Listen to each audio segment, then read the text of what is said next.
उस जलसे को मुनक्कद करने के लिए, तशहीर के लिए गांधी पुतले से पहले दरगाह के करीब चंद बच्चे दारुल के थे। वो तशहीर पोस्टर को चिपका रहे थे।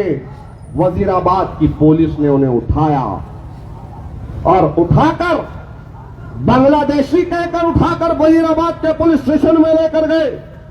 उन्हें टॉर्चर कर रहे थे। मुझे फोन आया रात की अंधेरी में, तकरीबन 12 से 1 बज रहा था। वहां से फोन किए, उस्तादों ने मदरसे के फोन किए कि मोइन साहब, हमारे मदरसे के बच्चे जो आने वाले दिनों में एक प्रोग्राम है, यहां पर एक अल्लाह वाले आने वाले हैं।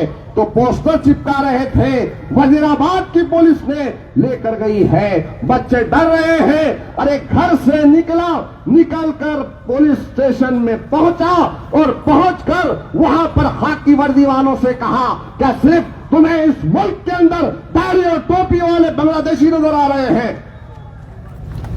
और खड़े रहकर उस वक्त के एसपी को फोन किया, जादव साहब को, और फौरी उन बच्चों को मैं लेकर आया। तो उन असातिज़ा ने मुझे कई दुआएं दी। यही आपके नजदीक में मछली मार्केट के करीब में एक मुफ्ती साहब, नौजवान मुफ्ती आलिम दीन है। रात के 3 बजे एनआई की टीम दिल्ली से आती है। कंसर्ट पुलिस स्टेशन इतवारा के पुलिस वाले भी आए थे साथ में। रात के 3 बजे उनके वालिद ने फोन किया, कहा कि हमारे घर में कुछ लोग घुस गए हैं जिनके पास रिवॉल्वर है और पुलिस कटिंग है, और हम हमारे घर में घुसकर हमारे बच्चे की लाइब्रेरी को ढूंढ रहे हैं, उसकी किताबें पूछ रहे हैं। 3 बजे रो रहे थे उनके वालिद। पहुंचता हूं तो पता चला ये एनआई की टीम है। उनसे बात की तो एक छोटी सी गलती थी व्हाट्सएप की, वहां पर ठहर कर पुलिस से नुमाइंदगी किया और अल्हम्दुलिल्लाह रात के 5 बजे उस बच्चे को, उन मुफ्ती साहब को उनके घर पर लाकर छोड़ने वाला मैं।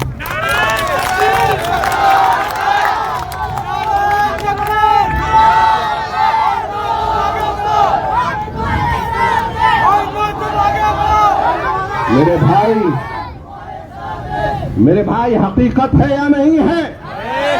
क्या आज नांदेड़ में अगर कुछ होता है तो कांग्रेस के गुलाम आते हैं? क्या कांग्रेस का कोई गुलाम आया? क्या वंचित के कोई लोग आए और आज आकर वोटों की भीख मांग रहे हैं? याद रखो मेरे प्यारे मुसलमानों, एहसान का बदला तो एहसान से दिया जाता है। आपका और हमारा ईमानी फरीदा है, एक तकाज़ा है कि हम उसके काम आए जो हमारे काम आ सकता है। अरे हर कोई आता है वोट लेने के लिए, हर कोई आकर झोली फैलाता है, लेकिन शेरनी की तरह वोटों को तकसीम न होने दो। मुत्तहिद हो जाओ, मुनज़्ज़म हो जाओ। अरे आज कुछ नहीं हो तो तुम्हारे लिए आता हो, लड़ता हो। अरे कल इंशाअल्लाह ताला आपका इत्तेहाद एक मौका जब मुझे देगा तो ये जो राणे जो जरा सर का छोटा सा ये जो बीजेपी का पिल्लू है, ये जो आवाज लगा रहा है और ये कह रहा है कि मैं मस्जिद में घुस के मारूंगा। अरे राणे, तू, तेरा पूरा खानदान, तू, तेरी औलाद, पूरी नस्ल, बताओ कौन से मस्जिद में कब आना है? हम आके ठहरेंगे, मैं आके ठहरता हूं, देखते हैं।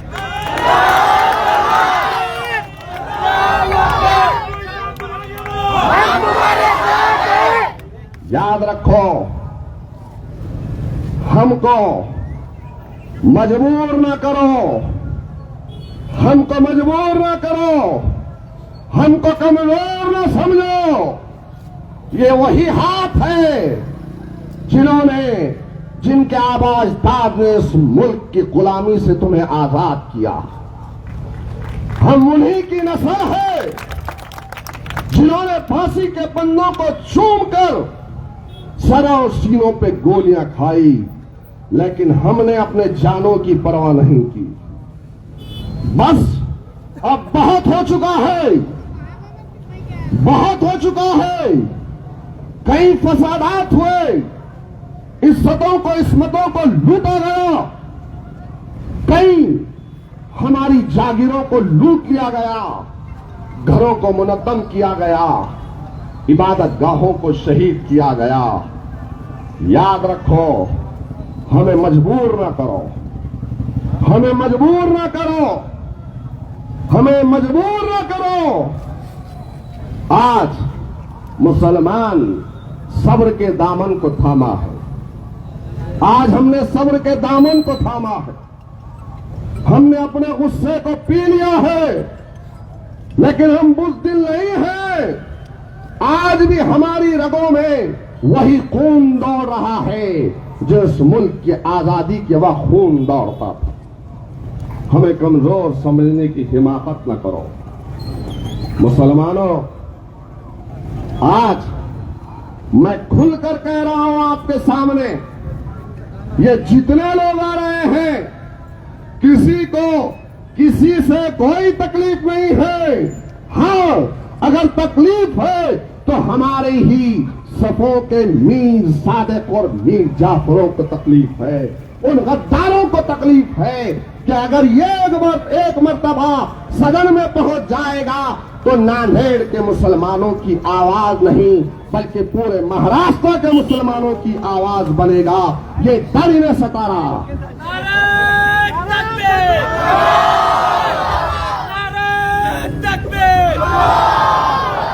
क्यों? कि इन्हें पता है कि अभी कुछ नहीं है तो ये हाल है, कल सदन में पहुंचेगा, असेंबली में पहुंचेगा तो क्या कुछ नहीं करेगा। अरे हम वहां पर सुनेंगे नहीं बल्कि सुना के आएंगे।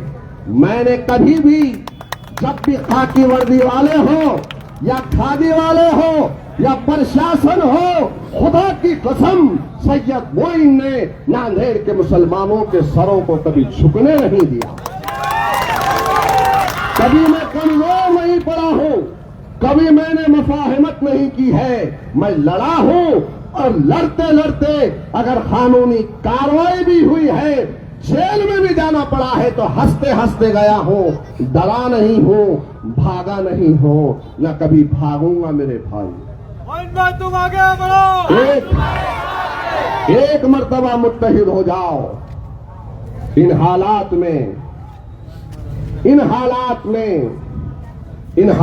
की वजह से बोल रहा हूं कि कमजोर नहीं ताकतवरों की जरूरत है, कमजोर नहीं ताकतवर की जरूरत है।